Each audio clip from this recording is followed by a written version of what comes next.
Quand les voisins font preuve de bienveillance les uns envers les autres, quand ils se rendent visite, quand ils prennent des nouvelles les uns des autres, l'entraide devient leur devise, et il arrive qu'ils se soutiennent mutuellement comme les membres d'une même famille. A l'inverse, quand ces sentiments se perdent et que les voisins se nuisent, se font du tort, alors les disputes et les problèmes se répandent. C'est ce qui s'est passé entre deux voisins à l'époque du messager de Allah, alayhi salatu wassalam. À cette époque, il y avait un homme qui était quelqu'un de bien, quelqu'un de bon, quelqu'un qui prenait soin d'entretenir de bonnes relations avec son voisinage. Il aidait celui qui était faible, il aidait celui qui était fatigué de parmi ses voisins à porter ses affaires lourdes jusqu'à chez lui par exemple.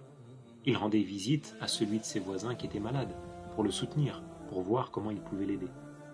Mais ce voisin bon avait lui-même un voisin qui était un homme mauvais, quelqu'un de jaloux, quelqu'un d'envieux.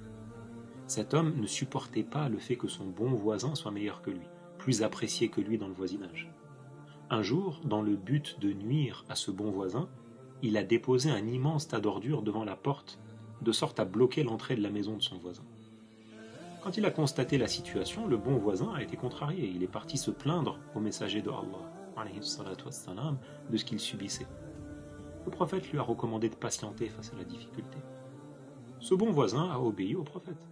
Il est retourné chez lui, il s'est mis à nettoyer, à dégager les ordures qui étaient devant l'entrée de sa maison. Le mauvais voisin ne s'est pas arrêté là. Cette fois, il a détourné la conduite des eaux usées qui provenaient de chez lui pour faire en sorte qu'elles se déversent chez ce voisin vertueux. L'eau s'est déversée dans la maison, a inondé la maison entièrement et a détruit les meubles de ce musulman qui était bon. Quand ce dernier il est rentré chez lui, il a constaté les dégâts. Il est retourné se plaindre auprès du messager de Allah une seconde fois. Le prophète lui a conseillé à nouveau de faire preuve de patience face à la difficulté. Et il lui a dit des paroles de sorte à le consoler, à l'apaiser. Le bon voisin est retourné une nouvelle fois chez lui pour nettoyer sa maison. Et il répétait « Hasbi Allah wa ni'mal wakil, Hasbi Allah wa ni'mal wakil » c'est-à-dire « Allah me suffit, et qui mieux que lui peut me suffire ?» Mais le méchant voisin, lui, il ne s'est pas arrêté là. Il réfléchissait à comment continuer à nuire à cet homme, comment continuer à déverser sa haine, sa jalousie sur lui. Alors il a eu une idée. Il a déposé le cadavre d'un âne derrière la maison de son bon voisin. Avec la décomposition du cadavre de l'animal, il y a une mauvaise odeur qui s'est répandue, et ça a attiré les puces, ça a attiré les mouches. Le bon voisin, il n'a pas supporté. Il est retourné se plaindre une nouvelle fois au messager de Allah, alayhi salatu wassalam, de l'épreuve qu'il subissait, et il lui a demandé de l'aider à résoudre son problème. Cet homme-là, il s'était engagé à suivre ce que le prophète lui dirait de faire. Mais l'épreuve devenait lourde pour lui. Il avait besoin d'aide. Quand le prophète a entendu ses plaintes pour la troisième fois, il lui a demandé de sortir ses meubles de la maison. Il lui a dit « Sors les meubles de la maison et tu les entreposes au milieu de la route pour que les gens se posent des questions, pour que les gens s'interrogent et qu'ils prennent connaissance de ce que tu es en train de subir. » L'homme est rentré chez lui.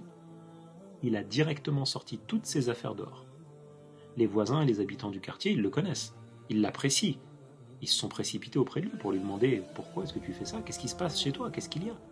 Certains, ils pensaient qu'il partait en voyage. D'autres, ils ont pensé peut-être qu'il y a un animal nuisible qui est rentré chez lui.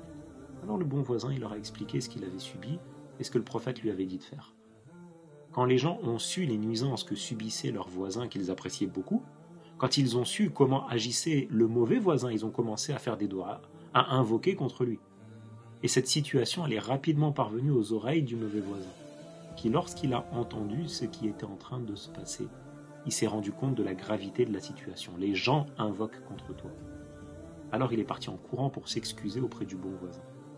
Il lui a demandé de le pardonner. Il lui a demandé de bien vouloir rentrer ses affaires chez lui et il s'est engagé à ne plus lui nuire. Par cette histoire, le prophète nous apprend le droit que le voisin a sur son frère, mais il nous apprend aussi la manière d'agir pour résoudre les problèmes.